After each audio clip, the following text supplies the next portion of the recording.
On the morning I turned 35, I awoke with a strange heaviness in my chest, a weight that felt both familiar and newly urgent.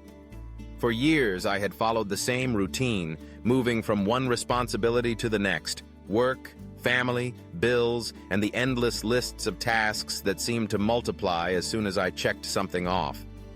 I had become an expert at pushing myself, answering emails late into the night, skipping meals, sacrificing sleep, and believing that if I just worked a little harder, I would finally arrive at a place of security and happiness. But on that milestone birthday, I looked in the mirror and saw someone I barely recognized.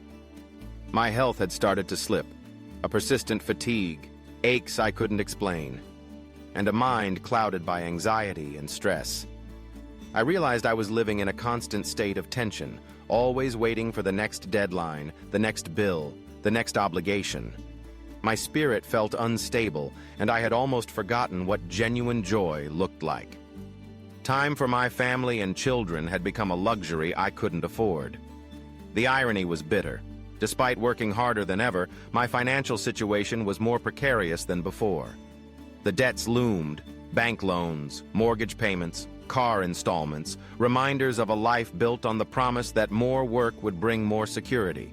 It was in that dark and confusing moment that a close friend reached out and handed me a book, The Three Great Teachers by Sharma. At first, I was skeptical. I had read many self-help books before, and most had left me inspired for a few days, only to sink back into old habits. But something about this book was different. As I read, I found myself nodding along to stories and insights that felt eerily similar to my own struggles. Each page held up a mirror to the life I was living, but also offered a vision of what could be. By the time I finished, I felt a spark, a sense of possibility I hadn't felt in years. The book laid out 10 powerful lessons, each one a stepping stone to transformation. I want to share these lessons with you, because they have become the compass guiding my journey to a happier, healthier, and more meaningful life. The first lesson is simple but profound: lead without a title. For so long, I believed leadership was reserved for those with authority: a manager, a director, someone with a title. But the truth is, leadership is a choice, not a position. It is about showing up with excellence, integrity, and the desire to make a positive impact, no matter where you are. I realized that I could lead in my family, my community, and my workplace simply by choosing to act with courage and kindness. The second lesson is the power of the early morning, also known as the 5 a.m. Club philosophy. Sharma writes that the greatest people make a difference while the world is still asleep. Waking up early creates a sacred space, a time for personal development, learning, exercise, and planning. I began waking up at 5, and in those quiet hours, I found the clarity and energy I had been missing. It became my time to focus on what truly mattered before the chaos of the day set in. The third lesson is the power of deep focus. For 90 days, I committed to spending the first 90 minutes of my workday on my most important project. No distractions, no multitasking. The result was astonishing. I made more progress in those focused blocks than I had in months of scattered, reactive work. It taught me that breakthrough results come from concentrated effort, not from doing more things. The fourth lesson is pursuing mastery. I had always worked to be good at my job, but I rarely aimed for mastery. Sharma reminded me that greatness is the sum of thousands of small efforts repeated day after day.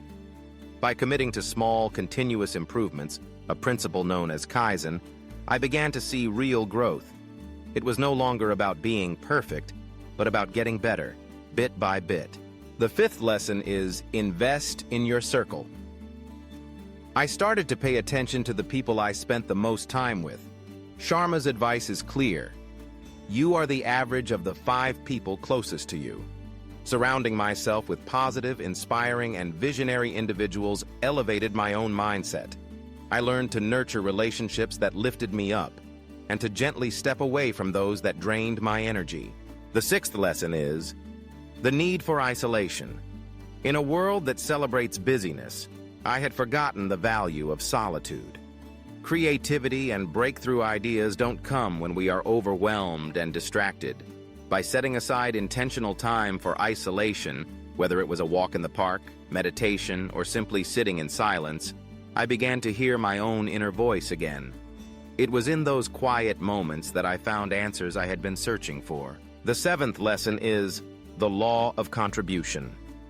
True success, Sharma writes, isn't measured by what you get, but by what you give and the value you create for others. For years, I had focused almost exclusively on meeting my own needs, but the greatest fulfillment came when I shifted my attention to making a positive impact. Whether it was helping a colleague, volunteering, or simply being present for my family, I discovered that contribution is the source of true wealth. The eighth lesson is mind-body wellness. I had neglected my health for too long, believing that work was more important than rest, nutrition, or exercise. Sharma reminded me that my greatest asset is not money, but energy. Without physical and mental wellness, my ability to lead, create, and perform was limited. I began to prioritize sleep, eat nourishing foods, and move my body every day. The change was slow but steady, and my energy levels started to return. The ninth lesson is live with clarity of purpose. For years, I had been drifting, reacting to whatever challenges came my way. But clarity is power. When I became clear about my purpose and vision, my why, I found the strength to endure any how. Every decision became easier, and I felt more confident about the direction of my life. The 10th and final lesson is embrace discomfort. Personal growth happens outside our comfort zones. For too long, I had avoided challenges that made me uncomfortable, preferring the safety of routine. But Sharma's message is clear. The hard discipline leads to an easy life. By actively seeking out challenges, taking on new responsibilities, learning new skills, facing my fears, I began to grow in ways I never imagined. After reflecting on these lessons, I realized that change was possible, but it would require commitment and courage. I started small, waking up early, setting aside time for focus, reaching out to positive people, and prioritizing my health. Each step was a challenge, but with each day, I felt a little lighter, a little more hopeful. My journey is far from over. There are still debts to pay, responsibilities to manage, and moments of doubt. But for the first time in years, I feel like I am moving toward a life that is not just successful, but significant. My relationships with my family and children have deepened. My work has become more meaningful. My spirit feels steadier, and my health is slowly recovering. If you find yourself in a similar place, exhausted, stressed, and searching for a way forward, I encourage you to reflect on these lessons. Ask yourself, what kind of life do you want to create? What small steps can you take today to move closer to that vision? Remember, transformation doesn't happen overnight, but every effort counts. I would love to hear about your experiences. How are your work, family, and finances? What lessons have you learned along the way? Share your thoughts, and let's support each other in becoming better, happier, and more fulfilled. If you recognize yourself in this story, know that you are not alone, and that change is always possible.